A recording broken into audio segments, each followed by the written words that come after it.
Hi everyone, welcome to today's Kotlin tutorial. So in this video we will talk about single expression functions in Kotlin. So Kotlin encourages clean and expressive code, and single expression functions are a great example of that. So what are single expression functions? So in Kotlin, if a function's body contains a single expression, you can simplify its declaration by skipping the curly braces and using an equal operator to define it. So let's look at an example here.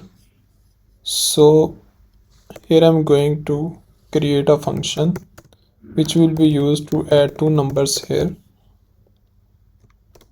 Okay, and it is going to take two parameters of an integer type.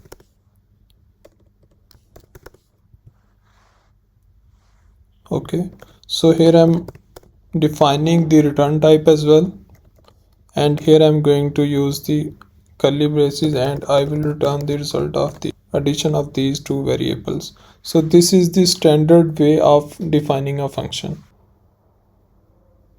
So how can we make this function as a single expression function here? So for that I'm going to remove these curly braces here, and I'm going to use an equal operator, and I will take this value to here.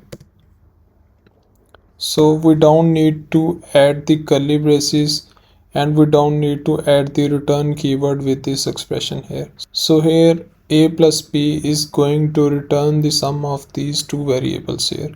So it will give us the same output as the standard function here. Okay, so here we can also concise the code by removing this return type as well. So here we did not specify a return type because Kotlin infers it from the expression. So this keeps the code concise. So it knows like the sum of these two variables is going to be of an integer type. So this will infers it. So that's it for today's tutorial. Now go ahead and refactor your Kotlin functions into single expressions functions wherever possible. So see you in the next video.